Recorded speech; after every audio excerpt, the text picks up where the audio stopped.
You can access the entire episode now on our website, forbiddenknowledge.news, Rokfin, Rumble, and all podcast platforms. You were just talking about how they would vibrate you to different frequencies so that you could go through walls. Do you believe that they were, in a way, changing your molecular structure, or just accessing your consciousness and pulling your consciousness out to these different dimensions? I physically went. I don't think they were not changing my molecular structure, but we all resonate we all have a vibrational frequency. Mm-hmm.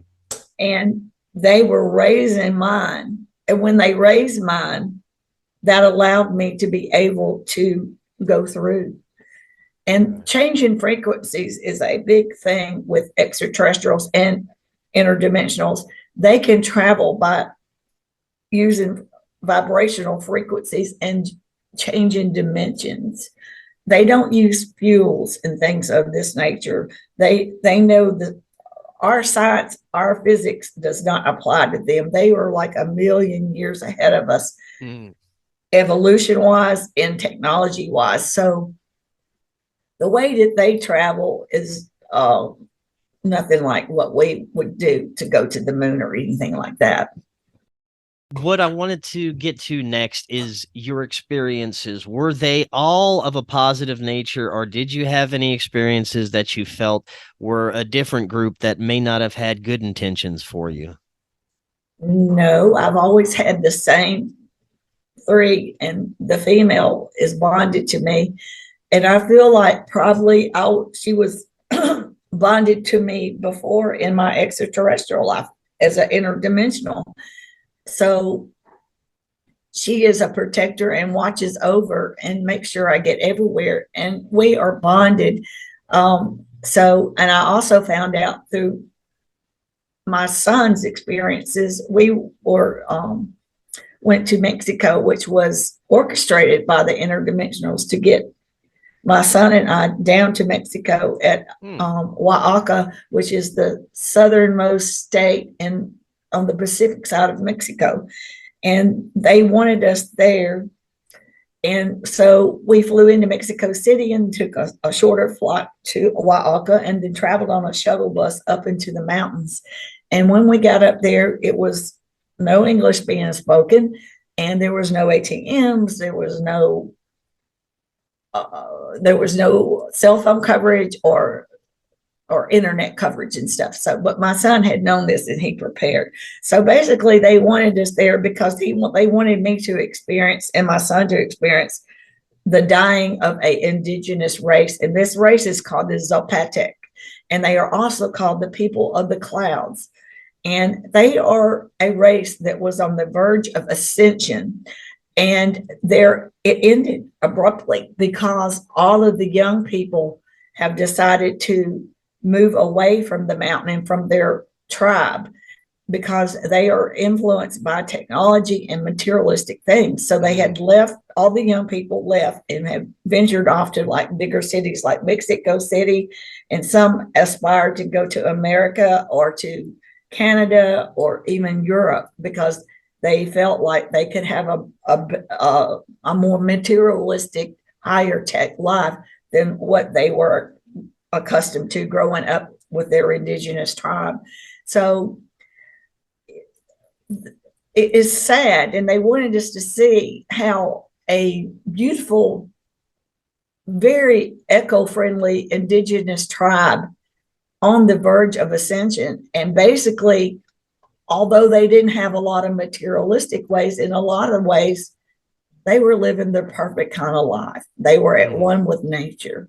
Mm-hmm. And that's the other thing that they wanted us to experience there. They wanted us to understand that everything on this planet is all connected, and we are all one. We are all connected.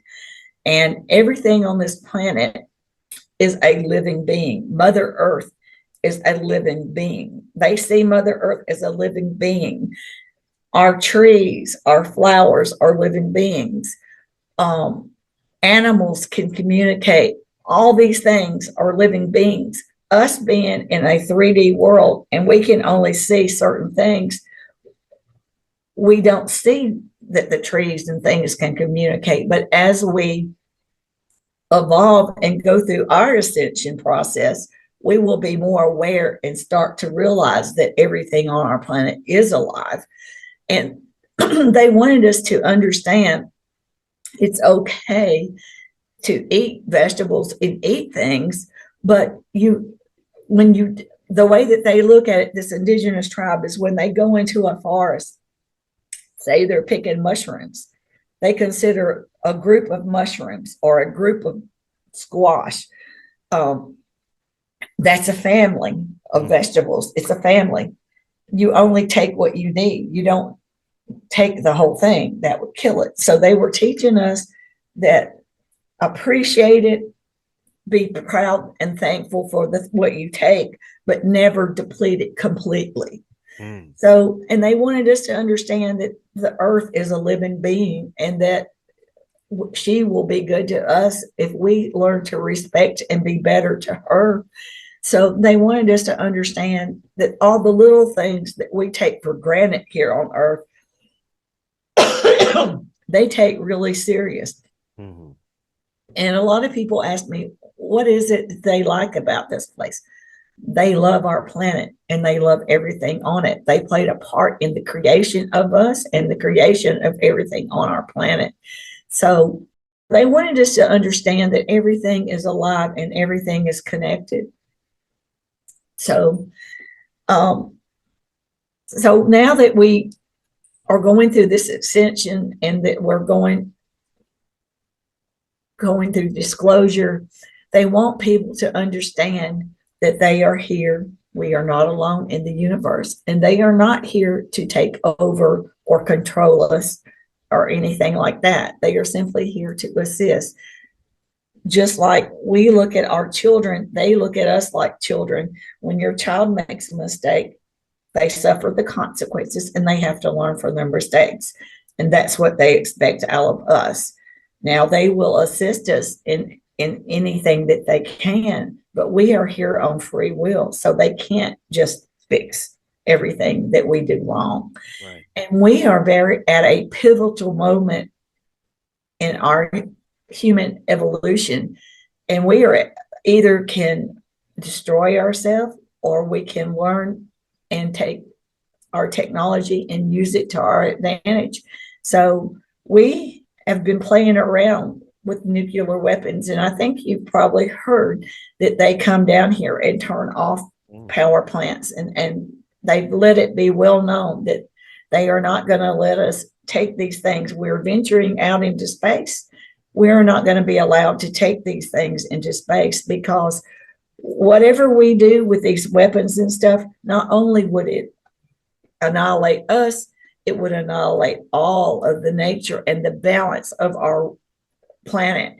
And they love our planet and everything on it. So they're not going to allow us to do that because there's a lot of innocent bystanders, a lot of indigenous tribes still on our planet that we take for granted. And they do not take anything for granted. They want all of us to learn to come together as one and take care of each other.